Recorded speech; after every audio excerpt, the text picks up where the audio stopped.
Stand it. Good. There you go. Throw your jab just like your right hand. Faster. That's it. Bozzy. Do it again. Do it again. All right. Now y'all know you won too. Yeah. 1, 2, 3, 4, 5, 6, 7, 8, 9, 10, 11, 12, 13, 14, 15, 16, 4, 5, 6, 7, 8, 9, 10, 1, 8, 9, 80. 1, 2, 3, 4, 5, 6, 7, 8, 9, 10, 11, 12, 13, 14, 15, 16, 17, 18, 19, And 20. 9, 50. 4, 5, 6, 7, 8, 9, 60. 4, 5, 6, 7, 8, 9, 60. Yo, welcome back to Guard Your Grill Boxing. We in the Essence just got finished training with the people with the Winslow Township Boxing Association.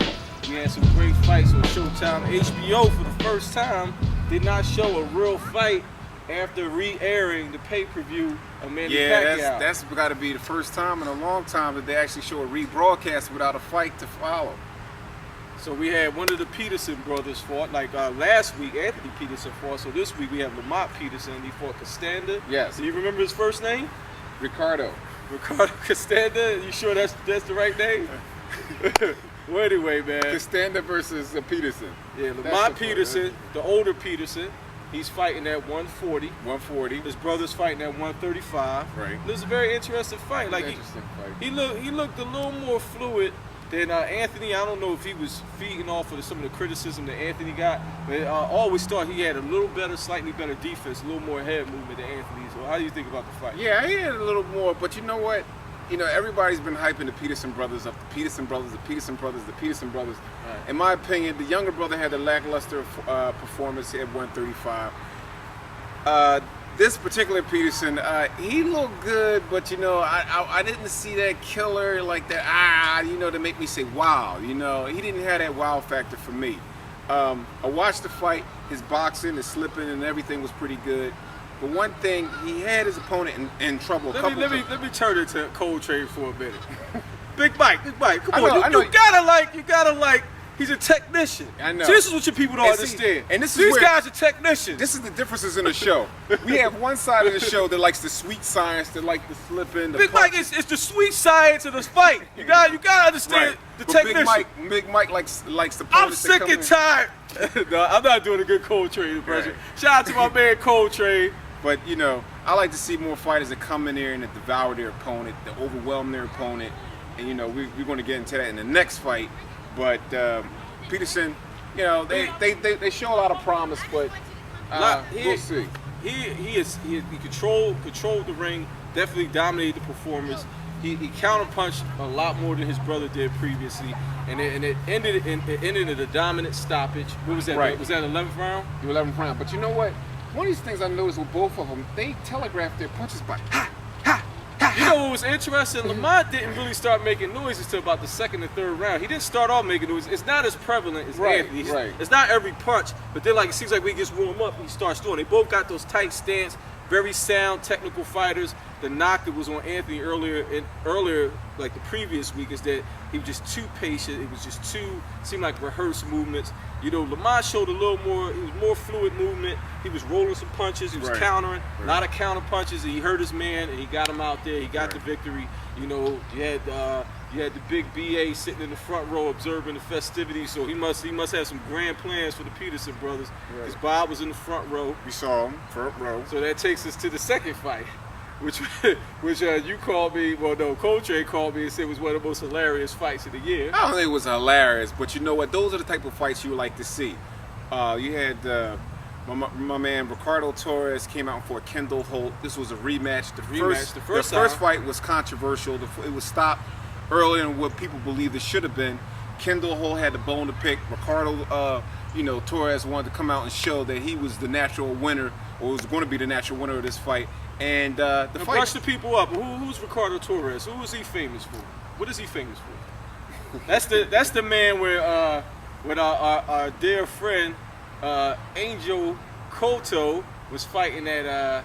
He was fighting at 140, and he ran into some speed bumps. Yeah. The first one was with my man who likes to wear the skirts, what's his name? Yeah, DeMarcus Corley, Chop Corley. Chop Corley got him in trouble. Right. Then he ran to Torres, which probably was his biggest test to date. Because I remember watching this fight, screaming at and I was like, I love. This is when I kind of fell in love with Cotto's demeanor. Right. The whole time he was hurt, facial expression never changed. Right. Stayed calm, went through the motions, and as my man Teddy Atlas says, behaved like a fighter. Right. But shout out to Torres, because if Torres got that fight with like 2 or 3 weeks notice, if he was in the proper shape, he probably could have got Cotto out of there, and it would have probably been a different story for Cotto down the road. And Ricardo's a lot stronger at 147. Ricardo Torres, you know, he came out in the first round, and then he had that whopping overhand right that put Kendall down in the first round. That was his first. He was shooting lefts at him first, and he caught him with that right. The overhand right. He was trying to take his head off of the door. Yeah, because that was a strategy. They wanted to come out. They wanted to do exactly what they did. I believe it was the 11th round of the other fight. I think it was the 7th. They said it was continuing the 7th round of the other fight. He wanted to come out and overwhelm Kendall, and he thought that would be the strategy to win. Unfortunately, he came up short this time. Why did he come up short? Well, he heard him with the right. Then he swarmed him again. The first one, he didn't look real hurt. Kendall didn't look real hurt. It was a flash knockdown, but it was a powerful right. It was a flash knockdown. Got right back up, overwhelmed him again. He fell again, and then this is where we may disagree. And shout out to New Jerusalem, because he circled my man Kendall into the corner, and this is what I saw. It was a lot of wild punches. And my man Torres, he lunged into Kendall as Kendall lunged into him. Now, the announcers had it wrong at first. They thought Kendall hit him with a left hook to hurt him. What actually happened was Torres came in and banged his chin into Kendall's head. He went spurling into the ropes, and he was just right there for the big right hand, and he was put to sleep immediately. First of all, the referee should have possibly docked the point, because Kendall got up and Torres hit him again on the second knockdown. The referee didn't see that.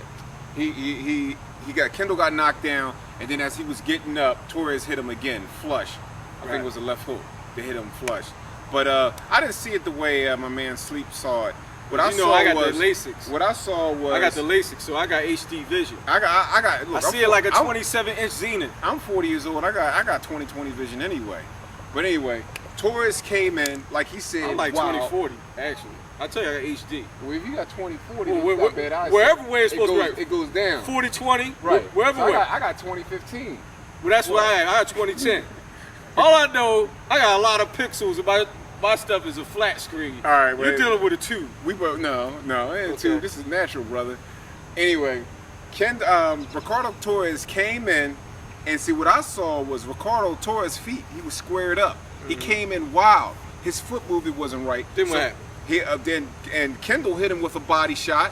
Did he hit him with a body shot? It wasn't a clear, convincing body shot, but it was a more body like a shoulder shot once they put it in slow motion. He came in and he bumped into Kendall, and then that would throw him off balance because his feet wasn't squared up. His head didn't. Yeah, but his head did. Their heads did collide, but that didn't have any effect on him. I don't think it was effect because he fell backwards. He stumbled back. He stumbled backwards, and his arms got tangled into the rope, and that was just easy enough for Kendall to come over and give him the sleeping right hand. Bang! Put him to sleep right on the rope. Shout out to LASIK Plus. What I actually saw is when Torres came in and they was exchanging, his chin clipped Kendall's head. Right. If he just was off balance, it would have been more like this. But he did do that. He was hurt because it was more so like he fell back into the ropes and didn't even defend himself.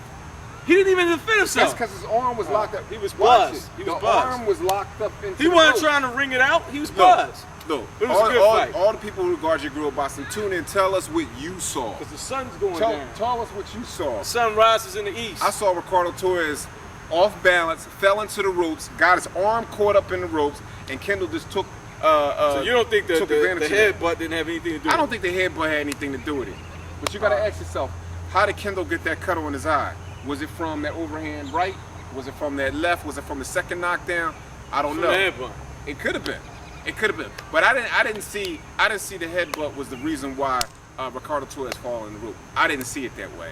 I saw that, yeah, Well, they did butt heads. As Kendall Holt you ever said, see somebody get knocked out from a headbutt? as Kendall Holt said, God bless him. God bless him. Because if he got it from that, God bless him. Right. If you didn't notice, I was doing the Ricardo Torres. All right. But yo, man, it's a short episode of Guard Your Grill Boxing. We're going to give a shout out to my man Docs, Ride or Die, Coltrane. Once again, schedules conflict, the sun sets. We out here training, trying to learn some knowledge for you people. Keep tuning in. GuardYourGrillBoxing.com is coming. It's kind of like the Carter 3. Try to keep y'all waiting, but it's coming. You know, so and the infamous words of my man Kendall Holt. God bless you.